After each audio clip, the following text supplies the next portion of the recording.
하나님 아버지, 오늘도 주님 앞에 나와 예배 드릴 수 있는 시간을 허락해 주셔서 감사합니다. 아직 코로나로 인해 힘든 사람들이 있습니다. 그 사람들에게 많은 힘과 위로를 주시고 아이들이 제대로 경험하지 못한 학교 생활을 이제는 경험할 수 있도록 해주세요. 세계는 지금 많이 혼란스럽고 일어나고 있는 전쟁으로 인해 많은 사람들이 죽어가고 있습니다. 전쟁으로 인해 더 이상 다치는 사람이 없도록 하나님께서 보살펴 주세요. 오늘 예배를 통해 우리 아이들이 하나님의 사랑과 은혜를 경험하는 시간이 되도록 인도하여 주세요. 말씀을 전해주시는 전도사님께 성령의 은혜를 더해 주시고 예배를 준비해 주시는 모든 손길들을 기억해 주세요. 이 모든 말씀 살아계신 예수님의 이름으로 기도드립니다. 아멘. 오늘 함께 은혜를 나눌 말씀은 요한복음 3장 16절에 있는 말씀입니다. 우리 함께 한 목소리로 봉독해 볼까요? 이와 같이 하나님께서는 세상을 사랑하여 독생자를 주셨다. 이는 누구든지 그의 아들을 믿는 사람은 멸망하지 않고 영생을 얻게 하려 하심이다. 아멘. 안녕하세요, 친구들. 오늘도 이렇게 영상으로 말씀을 전하게 되었네요. 일일 확진자 수가 다시 감소하고는 있기는 하지만 불과 며칠 전까지만 해도 하루에 60만 명이 넘는 사람이 코로나 바이러스에 감염되고 있다는 소식을 전해 들었습니다. 때문에 오늘과 다음 주까지 이렇게 비대면 영상으로 예배를 드리게 되었답니다. 비록 성전이 아닌 영상으로 예배를 드리고는 있지만 그런 가운데에도 놀라우신 주님의 은혜와 역사가 우리 친구들 가운데 임하기를 간절히 소망합니다.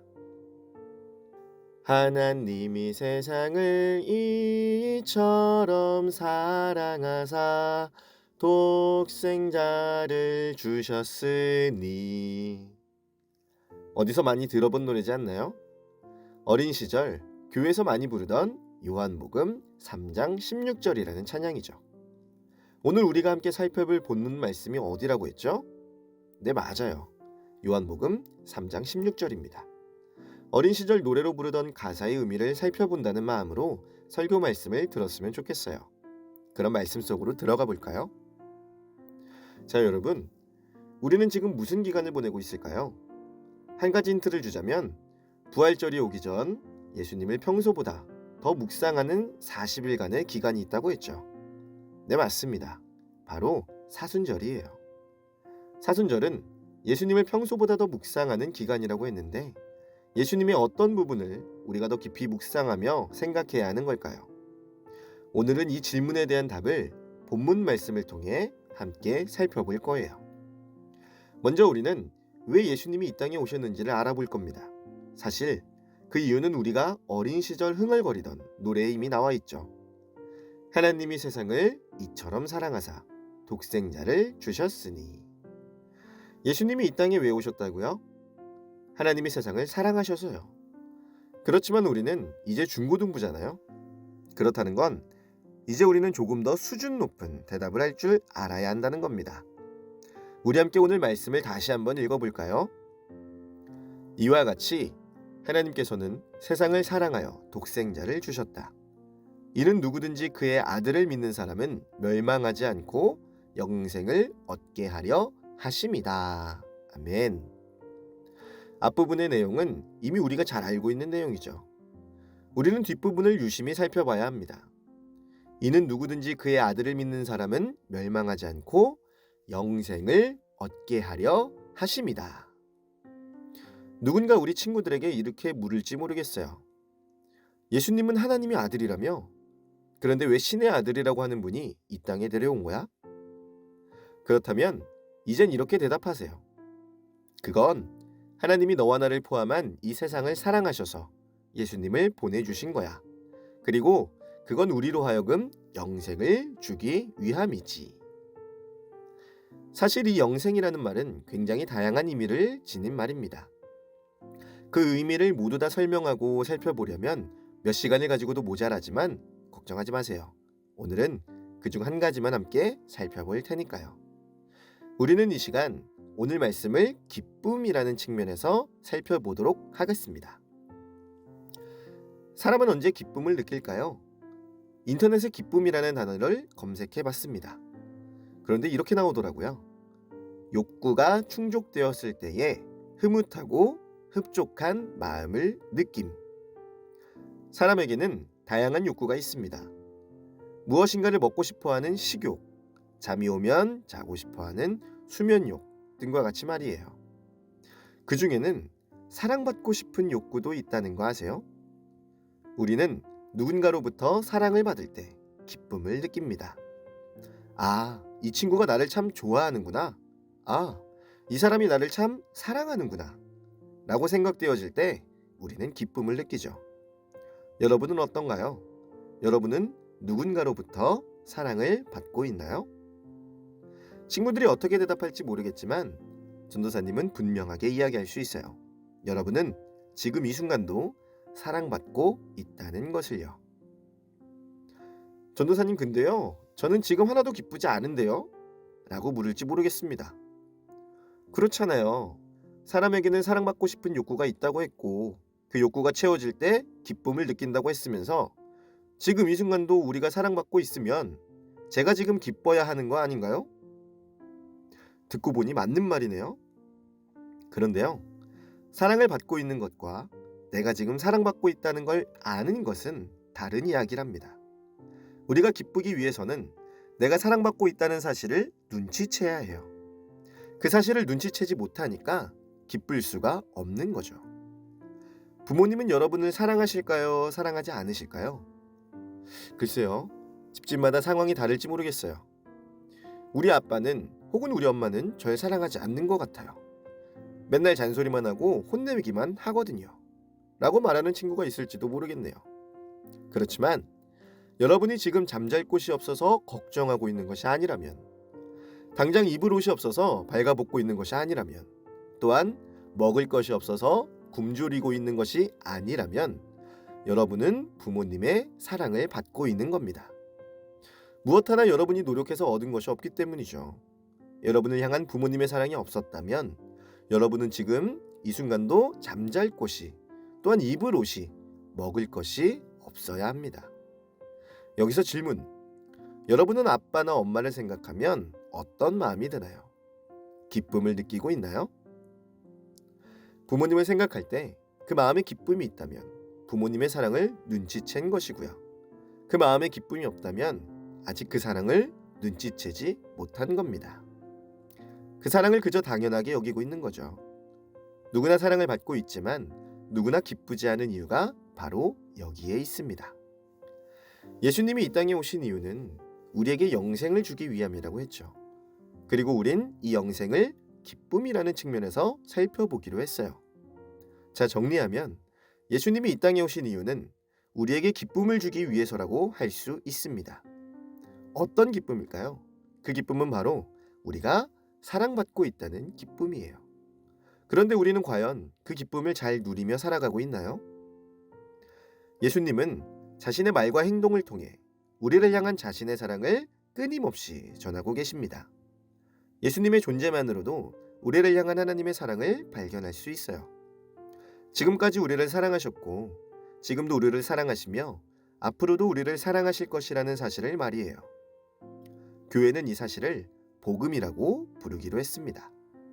지금까지 우리를 사랑하셨기 때문에 독생자 예수님을 이 땅에 보내셨고요. 지금도 우리를 사랑하시기 때문에 죄 없으신 예수님이 우리를 대신해 십자가에 매달리셨죠. 앞으로도 우리를 사랑하실 것을 나타내시기 위해 예수님은 죽음에서 부활하셨습니다.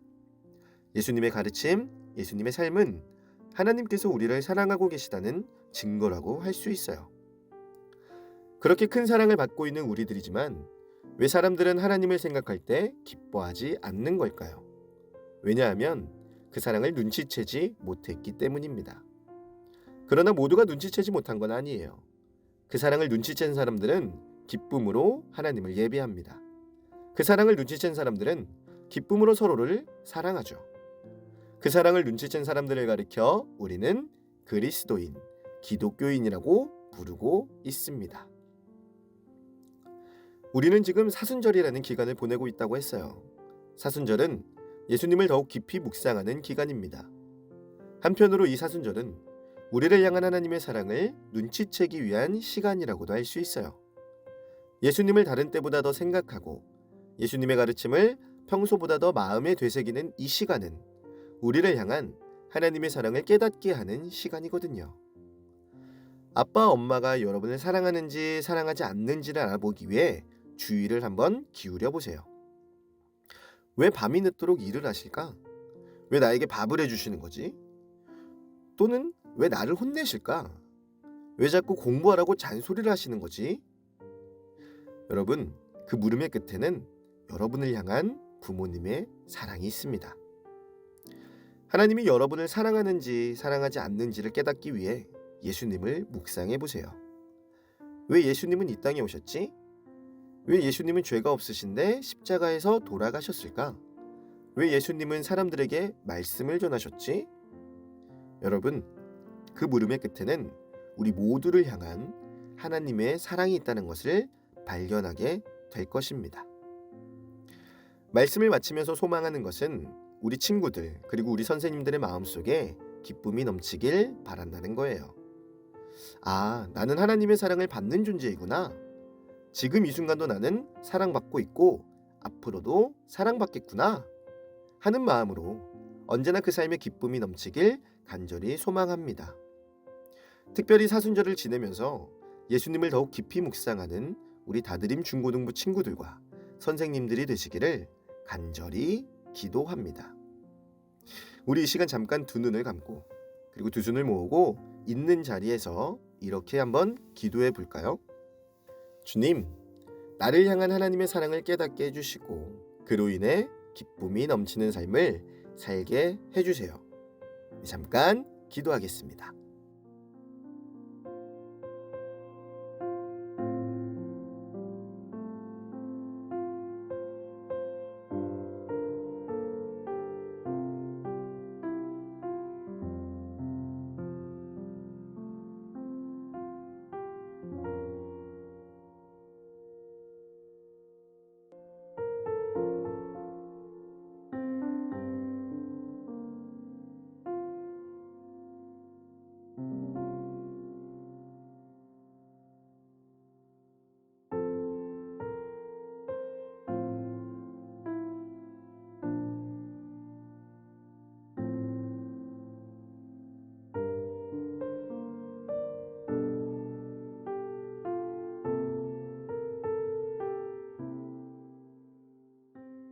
주님, 지금까지 나를 사랑해 주셨고 지금도 나를 사랑하시며 앞으로도 나를 사랑하실 주님의 은혜에 깊은 감사를 올려드립니다.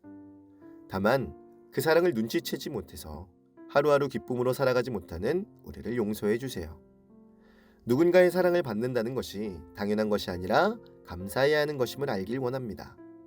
친구의 사랑, 가족의 사랑, 내 소중한 사람들의 나를 향한 그 사랑에 감사할 줄 아는 우리가 되게 해주셔서 언제나 기쁨으로 하루하루 살아가는 믿음의 자녀 되게 해주세요. 주님, 우리는 지금 사순절을 지내고 있습니다. 예수님을 더욱 묵상함으로 우리를 향한 주님의 사랑을 눈치채는 우리 다드림 중고등부 친구들과 선생님 되게 해주세요. 감사드리며 이 모든 말씀 지금 이 순간도 우리를 사랑하고 계시는 예수님의 이름으로 기도드렸습니다. 아멘. 우리 다 같이 주기도문 하심으로 2022년 3월 20일 다드림 중고등부 예배를 마치도록 하겠습니다. 하늘에 계신 우리 아버지여, 이름이 거룩히 여김을 받으시오며 나라가 임하시오며 뜻이 하늘에서 이루어진 것 같이 땅에서도 이루어지이다. 오늘 우리에게 일용할 양식을 주시옵고 우리가 우리에게 죄 지은 자를 사하여 준 것 같이 우리 죄를 사하여 주시옵고 우리를 시험에 들게 하지 마시옵고 다만 악에서 구하시옵소서. 나라와 권세와 영광이 아버지께 영원히 있사옵나이다. 아멘. 그럼 친구들 한 주간도 파이팅 하고요. 다음 주에 다시 만나요. 안녕.